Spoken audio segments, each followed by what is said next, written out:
Hello everyone and welcome back. Today we are going to derive the fourth and most powerful of the four kinematic equations. And for this one, we're going to use a fairly simple mathematical proof here. We are going to take our first two kinematic equations and show how they can be used to derive the fourth. As you can see, I have the first two on the screen, and the first thing I'm going to do is rearrange both of these for time. So for the first kinematic equation, I would have delta t multiplied by 2 delta d over vi plus vf.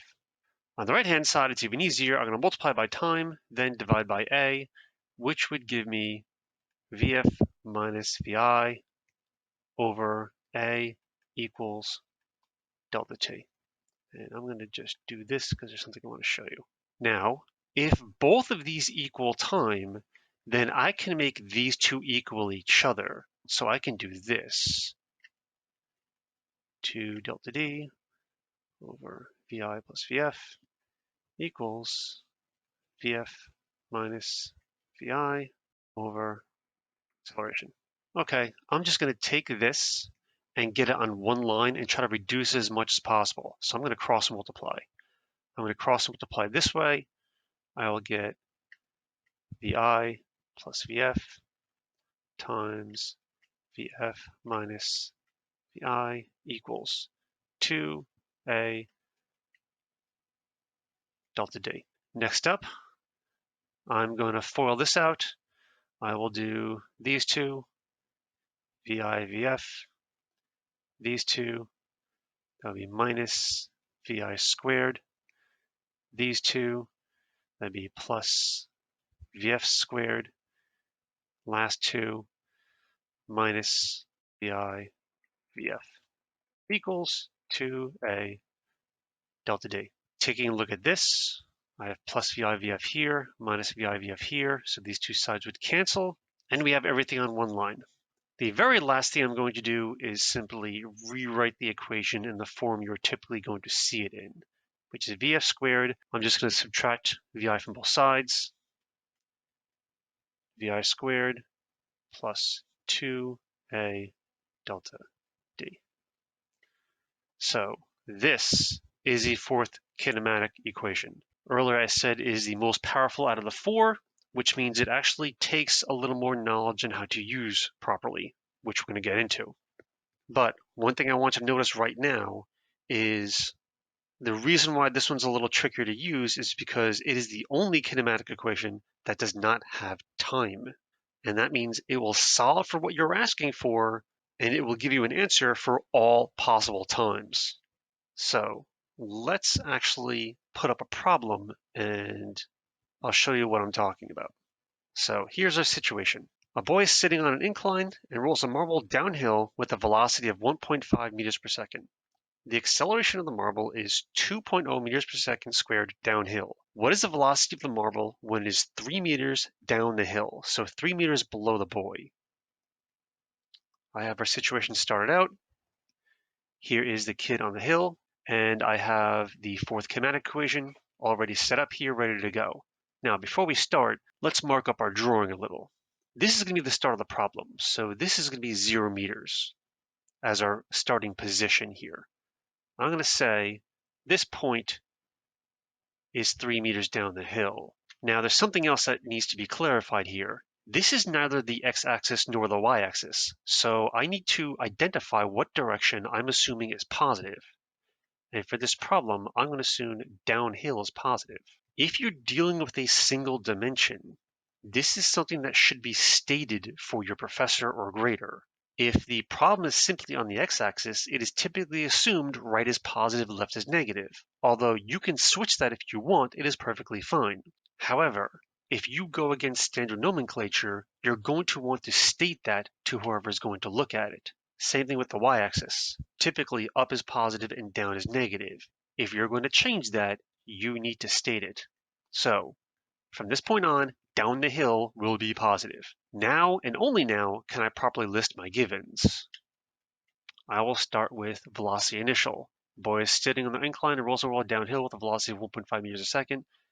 That means my initial velocity is positive 1.5 meters per second. Velocity final is what we are looking for. We also have the acceleration. The acceleration is down the hill, so it is also positive, 2.0 meters per second squared. Displacement. Displacement right now, what is the velocity of the marble when it's 3 meters down the hill? So displacement is going to be positive 3.0 meters. Okay, let's use our fourth kinematic equation to solve for this. And we're going to do this a few times because there's some things that I need to show you. First, I'm going to rearrange VF, VI squared plus 2a delta d. Side note, this VI squared does not factor out. It is not VI plus square root whatever. This stays underneath. I will keep going.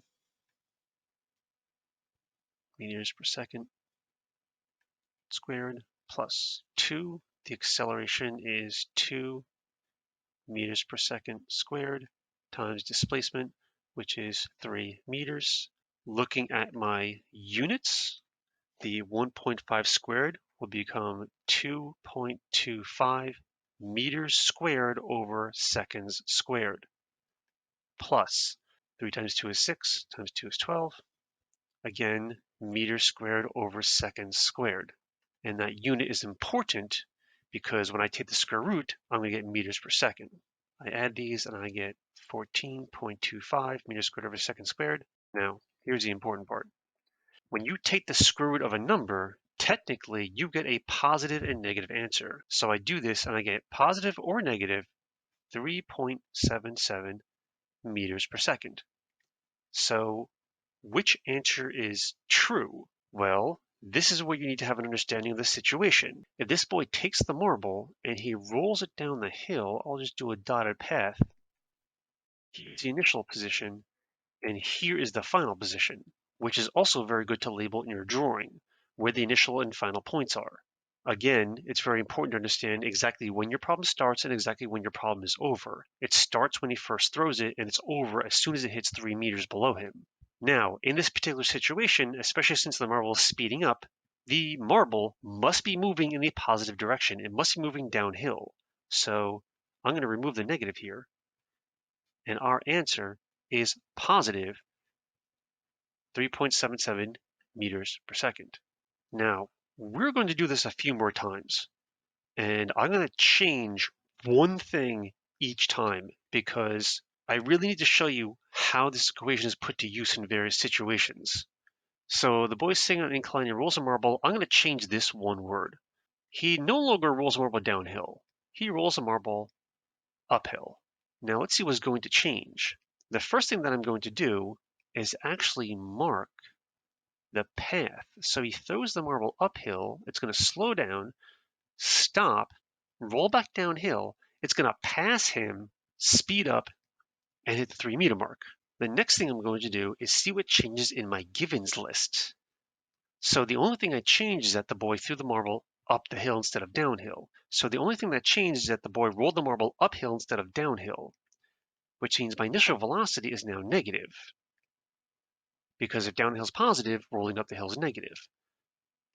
Velocity final is still what I'm looking for. I want to know what the velocity of the marble is when it's 3 meters down the hill, 3 meters below him. My acceleration does not change. A component of force Earth is still pulling the marble down the hill. So in other words, when the marble rolls up the hill, the velocity is initially up the hill, but the marble will slow down because the acceleration is down the hill. The displacement is still positive 3 meters because displacement is from start point to finish point only. Okay, let's take a look at our math here, and I'm only going to take a look at what actually changes. And the only thing that is replaced here is a negative sign is put right here before the initial velocity. Now, if you notice, if I square 1.5 or negative 1.5, I get the same result, which is positive 2.25, which means from this point on, the math does not change. However, I get to the end here and I get still a positive and negative answer. And I need to ask myself, which one is true? Well, he rolls the marble uphill, the marble slows down, comes to a stop, begins to roll down the hill, rolls past him, and at the 3 meter mark below him, it is still going in a positive direction. So my answer is still positive 3.77 meters per second. But this also hints at something else. This equation is trying to tell you something. You first asked it a question. When he rolls a marble down the hill, what's the final velocity when it hits the 3 meter mark? Then you asked a very different question. What's the velocity when it hits a 3 meter mark if he rolls a marble up the hill? This equation is basically trying to tell you that you asked it the same question twice from this point on. And the reason for that is when this marble rolls up the hill with this constant acceleration, stops and rolls down the hill, as soon as it passes the initial point again, its velocity is identical to the first problem. It is 1.5 meters per second down the hill. So this equation is basically telling you that the situation from its point of view is identical. The time it takes to get here may be different, but again, this equation does not account for time. So he rolls it up the hill at negative 1.5 meters per second, and when it passes his hand again, it is going positive 1.5 meters a second. Okay, next up, I'm going to change the final point here. What is the velocity of the marble when it is? I'm going to remove the 3 meters. I'm going to make it 0.5 meters. And instead of down the hill, I'm going to make it up the hill. So my final point is no longer here. And again, if my initial and final point ever change, then I need to relist my givens. Let's take a look at them to see which ones change and which ones do not. VI, negative 1.5 meters per second. Well, that stays the same because he's still rolling the marble up the hill. VF is what we're looking for. The acceleration is not going to change because it's still down the hill. However, my displacement is no longer positive 3 meters. It is now negative 0.5 meters, which is 0.5 meters up the hill from his position. Let's look over at my math. What's going to change? Well, this 3 meters is now negative 0.5 meters. That, therefore, is going to change this. So under the square root here, I have 2.25 meters squared over second squared, so minus 2.0 meters squared over second squared. That means under the square root here, I'll have positive 0.25, which means my final answer velocity is going to change, and I'll get positive and or negative 0.5 meters per second. So again, we have to ask the question, okay, which one is the answer? Well, one thing I have not done yet is actually place on my picture where my final point is. If the final point is above him at 0.5 meters, and I actually have a velocity here, I'm going to say it's about here. So this is my final point. And the question, is the answer positive or negative? Well, the answer is both. Because again, this equation does not account for time. When he rolls the marble up the hill, it passes this point twice, once on the way up and once on the way down. So if this question was a little more specific, you can have a very specific answer. In other words, if I ask the question, what is the velocity of the marble when it rolls up the hill? The answer would be negative 0.5 meters per second. If I asked, what is the velocity of the marble when it passes a point as it goes down the hill, then the answer would be positive 0.5 meters per second. However, right now, both of these answers are technically correct because the marble literally passes that point twice. If you knew whether or not you were looking for the marble going up the hill or down the hill, you would then need to identify that yourself. Okay, I have one more situation I want to do. And I'm going to change one thing, and that one thing is going to be the displacement. Instead of 0.5 meters up the hill, I'm going to make this 0.6 meters up the hill. Which means the only given that's changing again is going to be my displacement, which is going to be negative 0.6 meters. Looking at the work, my displacement, negative 0.6 meters instead of 0.5, which means this becomes negative 2.4 meters squared over second squared. Now, when I get to this point, I no longer have a positive number under the square root. I have negative 0.15 meters squared over second squared. which means this is no longer valid. However, if you notice, I now have a problem. You can't take the square root of a negative number. So I have a side question. Have you ever heard of imaginary numbers? If you have, then don't worry, because in a first-time algebra-based physics course, there are no imaginary numbers. There is no answer here. The equation here is trying to tell you something.